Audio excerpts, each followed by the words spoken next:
আজকে দুইটা recipe share করব আপনাদের সাথে। সন্ধ্যা হলে আমি কি কি খাই, কি কি করি সেটাই আজকে আপনাদের সাথে শেয়ার করব। আজকে আমি বেগুনের চপ, ধনেপাতার চপ বানাবো, সেটাই আজকে আপনাদের সাথে শেয়ার করব। আশা করি আজকে আমার ব্লগটা আপনাদের ভালো লাগবে। তো সন্ধ্যা হয়েছে, কিছু খেতে মন চাইতেছে, ঘরের দেখে কিছুই নাই। তো কি করব, বাইরে গেছিলাম, বাইরে যাই দেখি ঝালমুড়িওয়ালা আসে নাই, ফুচকাওয়ালা আসে নাই। সেই জন্য কি করব ভাবতে ভাবলাম ঘরে না বেসন আছে, তাহলে বেগুন কিনে নিয়ে যাই। হ্যালো গাইস, কী অবস্থা? আশা করি সবাই ভালো আছেন, আমিও ভালো আছি। আজকে আর একটা নতুন ভিডিও নিয়ে চলে আসছে আপনাদের মাঝে। আশা করি আজকে আমার ভিডিওটা আপনাদের অনেক অনেক অনেক অনেক ভালো লাগবে। তো দেখেন, আজকে আমি বেগুনের চপ করব, ধনেপাতার চপ করব। সেটা কিভাবে করি সেটাই আপনাদের সাথে আজকে শেয়ার করব। জানি সবাই পারেন, তারপর আমি কিভাবে করি সেটাই আপনাদের সাথে শেয়ার করে দেখাবো। তো ফাইনালি আমি পরিমাণ মতো বেসন নিয়ে নিয়েছি, নিয়ে হলুদ গুঁড়া, লবণ দিয়ে দিছি ভালোভাবে।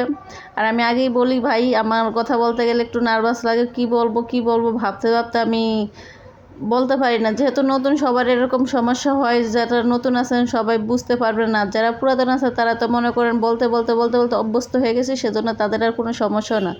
তো এরকমটা আশা করি আমারও হবে। এখন যেহেতু আমি নতুন, সেজন্য একটু আমার সমস্যা হয়।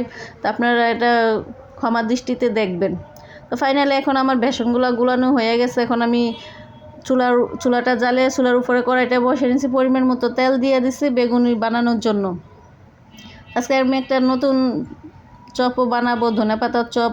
কোন আপুরা এরকম ধনেপাতার চপ খেতে ভালোবাসেন অবশ্যই বলবেন। আমার তো অনেক ভালো লাগে, সেজন্য আজকে বেগুনের সাথে ধনেপাতার চপ করব। কিন্তু দেখেন, চপ করছি ঠিকই, কিন্তু রোজার মাসের মতো ভালো লাগে না অতটা। রোজার মাসে যেরকম স্বাদ, যেরকম মজা লাগে, ওই স্বাদ, ওই মজাটা নাই। যেহেতু রোজার মাসে আল্লাহর একটা রহমত থাকে, সেজন্য যে কোনো জিনিসই ভালো লাগে রোজার মাসে। রোজার মাস ছাড়া কোনো কিছু, এগুলোর কোনো মূল্য থাকে না। তারপর আমাদের বাঙালি মানুষ যখন যেটা খেতে মন চায় তখন তো ওটা খাওয়াই লাগে। যেহেতু বাইরে বৃষ্টি হইতেছে, সবাই জানেন সবার এলাকায় বৃষ্টি হইতেছে, আমার এলাকায় বৃষ্টি হইতেছে, সেজন্য আজকে এইটাই করতে আছে। কিন্তু আমার সাথে যে কি হয়েছে সেটা আজকে আপনাদের সাথে শেয়ার করে আমি বুঝতেই পারি না যে আমার সাথে আজকে এরকমটাই হবে। আমার কড়াইটা যে এরকম করবে আমার সাথে আমি বুঝতেই পারি না। আমি যে তেলের কড়াইটা আছে ওটার মধ্যে তরকারি রান্না করে থুইছি, সেজন্য আর ওটা দিয়ে অন্য কড়াই দিছি। তো দেখেন, এখন আমার চপগুলা ফুলতেছে না। কেন ফুলতেছে না জানেন? কারণ আমার কড়াইটা ভালো না, চপগুলো ভালোভাবে উঠে না, কড়াইয়ের মধ্যে সবগুলো লেগে গেছে। আমার যত খারাপ লাগছে, যত কষ্ট করে তৈরি করলাম যে খাবো, সেটা যদি ভালোভাবে না হয় তাহলে তো সবারই খারাপ লাগবে। তো এরকমটা আমার সাথে হয়েছে, জানি না কার সাথে এরকম হয়, আমি নিজেও বলতে পারি না। দেখেন, আমি চপগুলো দিয়ে দিছি, যে দেখেন উল্টাইছে, অনেক কষ্ট করে উল্টাইছে। এক পিঠ হয়ে গেছে, আর এক পিঠ দেখেন সবগুলোকে এরকম একটার সাথে একটা লেগে গেছে। তো এগুলো আস্তে আস্তে ছাড়াইয়া পরে খাবো।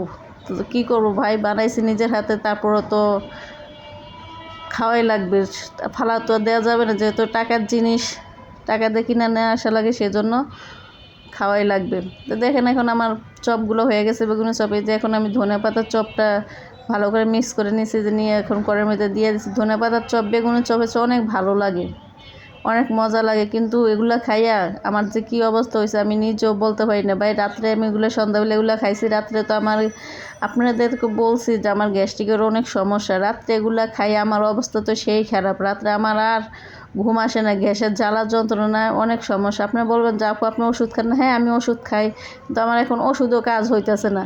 তা আপনাদের যদি কেউ কোনো সাজেশন থাকে অবশ্যই আমাকে বলতে পারেন, কোন ওষুধ খাইলে এরকম গ্যাস্ট্রিকের থেকে উপকার পাওয়া যায়। তো এগুলো খাইয়ে রাত্রে আমার অনেক খারাপ হয়েছে, অনেক অবস্থা খারাপ গেছে, বমি করছি। তো কী বলবো, যে আপনার খাইতে মন চায় তো আবার খান কেন? আপনার এরকম সমস্যা ভাই, কী করবো বুঝতে পারি না, যে এরকমটা হয়ে যাবে। এখন হয়ে গেছে, এখন বুঝতে পারছি যে না, এগুলো খাওয়াটা আসলে উচিত হয় নাই। তো দেখুন, এখন আমার ধনেপাতার চপগুলো হয়ে গেছে, কত সুন্দর একটা কালার আছে। ধনেপাতার চপগুলো তো সমস্যা নেই, বেগুনের চপগুলাই একটু সমস্যা হয়েছে। তো দেখেন, দেখতেই তো পারছেন যে সবগুলো একটার সাথে একটা লাগিয়ে গেছে। তো কী করবো, যেহেতু আমরা খাবো, অন্য কেউ তো খাবে না, তো সমস্যা নেই। মানুষ খাইলে না একটু লজ্জা লাগতো, শরম লাগতো, যে কীভাবে কী তৈরি করছি না করছি, আসলে মানুষ কি ভাববে না ভাববে, তা তো কোনো কিছু না। যেহেতু নিজের হাতে তৈরি করছে, কোনো কিছুই মাইন্ড করার কিছুই নেই। যেহেতু নিজের জিনিস নিজেই খাবো, সমস্যা হলো কোনো কিছু করার নেই। এই যে দেখেন, ফাইনালি আমার বেগুনগুলো হয়ে গেছে, ধনেপাতার চপগুলো হয়ে গেছে, কত সুন্দর লাগতেছে। রাত্রে তো সেজন্য ওরকম দেখা যাইতেছে। তো আজকে এই পর্যন্ত, আল্লাহ হাফেজ।